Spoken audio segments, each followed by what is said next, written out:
개인, 조직, 국가라는 각 주체들이 위기에 이렇게 직면했을 때 이 문제를 어떻게 효과적으로 해결할 수 있을까, 그런 것에 이제 초점을 맞춰가지고 누구에게나 언제나 이렇게 불시에 닥칠 수 있는 거기 때문에, 그렇게 위기가 닥쳤을 때 그 위기라는 문제를 해결함에 있어서 가장 많이 사용하는 그 방법, 행위 뭐 이런 것들이 거의 적게는 7, 80%에서 많게는 거의 100%까지도 커뮤니케이션 전략이 굉장히 중요하게 작용을 합니다. 그래서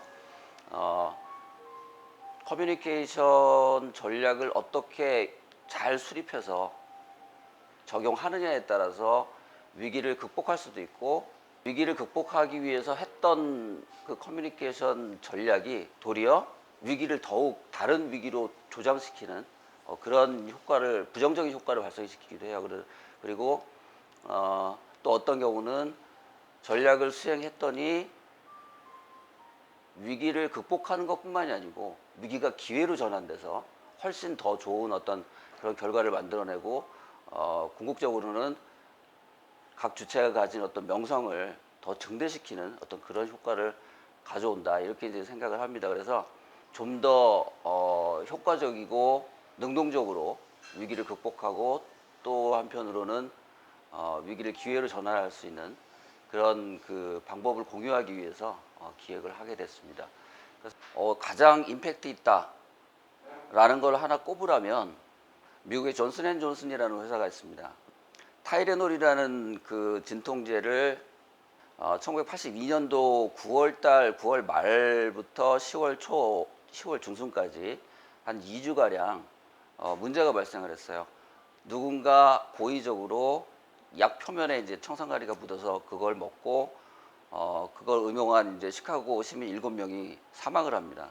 타이레놀의 그 판매량이 90%가 급감합니다. 순식간에 90%가 급감하고, 시장 점유율이 그때 당시 35% 정도였는데 시장 점유율이 5%로 뚝 떨어져요. 세 가지를 결정을 내려요. 첫 번째는 지금 시장에 깔려 있는 타이레놀 전부를 전량을 회수해서 폐기한다. 두 번째는 정확한 정보를 언론에 전달해서 소비자들의 불안감을 최소화시킨다. 이 사건과 관련된 많은 정보를 취합해서 가감없이 정말 솔직하게 사실만을 그대로 전달한다. 언어적, 비언어적 어떤 커뮤니케이션 전략 뭐 이런 것들을 통해서 언론을 통해 정확한 정보를, 진실된 정보를 계속 이렇게 제공을 하고, 후속 조치에 대한 어떤 그런 것들도 성실하게 다 이행이 되는 어떤 그런 모습들, 굉장히 빠르게 이행되는 모습을 보면서 이 존슨앤존슨의 타이레놀 독극물 사건의 이 사례가 제가 알고 있는 범위 내에서는 국내는 물론이고 전 세계 모든 그 PR 관련된, 그다음에 위기 커뮤니케이션 관련된 수업을 가리키는 교과서, 그리고 PR을 전문으로 하는 어떤 그런 그 컨퍼런스나 무슨 뭐 이런 거 할 때도 항상 1순위로, 가장 성공 사례 중에 1순위로 나오는 게 존슨앤존슨의 그 타이레놀 독극물 사건이에요. 뭐 모든 사람들이 동일한 얘기를 하니까 약간 식상할 수도 있는데, 사실은 그게 정답이기 때문에 이제 그렇게들 얘기를 하는 거죠. 사실은 이제 비대면 커뮤니케이션 수단, 그 다음에 그 도구 뭐 이런 것들이 앞으로 더 활성화가 될 것이고 더 빠르게 확산될 그럴 거다라고 이제 모두들 예상을 하고 있습니다. 그리고 저도 똑같이 예상을 하고 있고, 코로나19라는 이 팬데믹으로 인해서 그런 소셜 미디어를 비롯한 각종 4차 산업 핵심 기술인 ICT를 기반으로 한 그 커뮤니케이션 도구들이 굉장히 급속도로 지금 빠르게 확산되는 추세를 보이고 있어요. 그래서 인간은 사회적 동물이기 때문에 어떤 방식으로든 커뮤니케이션을 해야만 사회에서 살아갈 수가 있는 그런 존재예요. 그러다 보니까 뭉치면 죽고 흩어지면 사는 단계이긴 하지만, 그 소통하는 어떤 커뮤니케이션하는 그런 과정에서는 우리가 하나로 뭉쳐야 되지 않겠나라는 생각이 지배적이다 보니까 소셜 미디어를 비롯한 앞으로 이제 굉장히 다양한 그 커뮤니케이션 도구들이, 우리가 생각지도 못했던 커뮤니케이션 도구들이 이제 뻥뻥뻥뻥 앞으로 나올 거예요.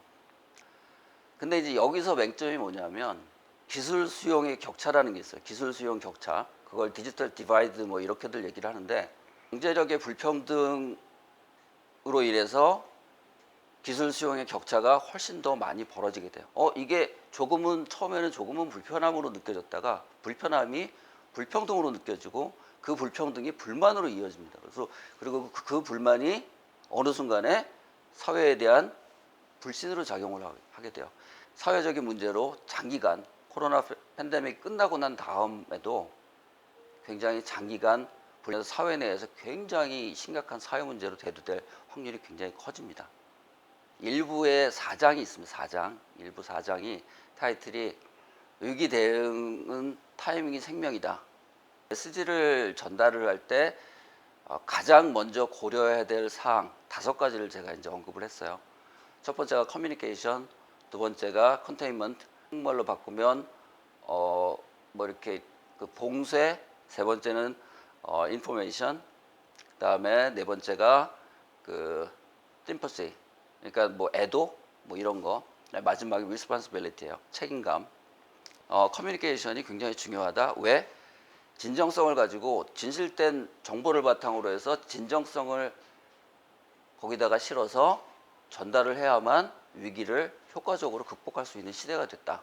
그것처럼 컨테인먼트, 무언가를 담는다. 그러니까 위기가 발생했을 때 그 위기를 더 큰 위기로 만들지 말라는 얘기예요. 그런 루머나 억측이 만들어지지 않게끔 하기 위한 가장 좋은 법, 컨테인먼트 해가지고 정확한 정보를 만들어서 채널을 통해서 바로바로 전달을 하라는 거죠.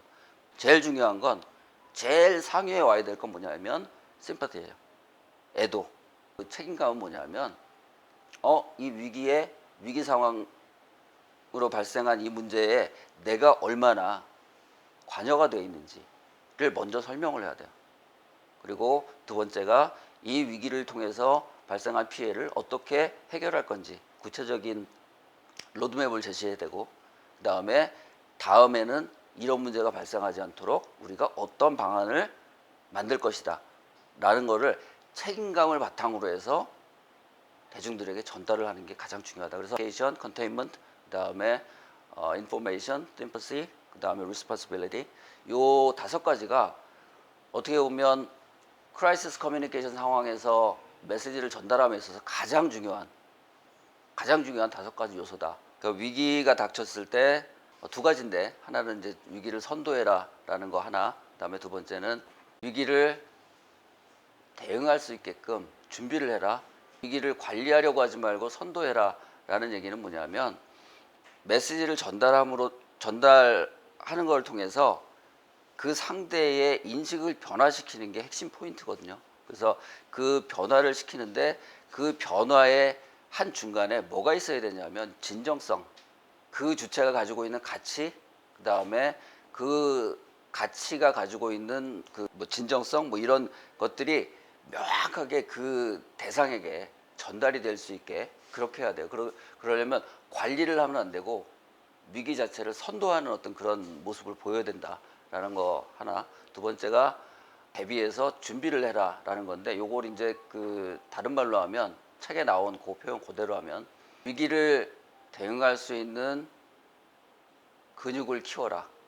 평소에 우리가 운동을 많이 안 하면 어떤 특정한 상황에서 내가 힘을 써야 될 때 힘을 못 씁니다. 그죠? 사람도 마찬가지. 위기 대응에 대한 커뮤니케이션 전략에서도 똑같이 적용이 됩니다.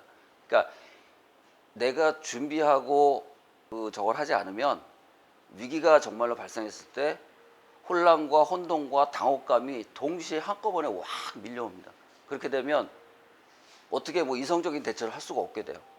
이상한 메시지를 던져서 더 국민들을 화나게 하는 어떤 그런 경우들이 종종 발생을 하게 되는데, 지난 사례, 다른 개인이나 조직이나 국가가 이미 위기 상황에서 어떤 위기 대응 커뮤니케이션을 통해서 성공했던 사례들, 실패했던 사례들을 통해서 그 사례들에서 교훈과 인사이트, 그러니까 정보와 지식, 지혜를 얻어서 그거를 내 것으로 변환시키는 노력이 필요하다는 거죠. 근데 이제 한 가지 문제는 뭐냐면, 그렇게 얻은 정보와 지혜가 다음에 일어날 어떤 위기에 정확하게 정답으로 작용하지 않을 수도 있다는 거예요. 않을 확률이 훨씬 커요.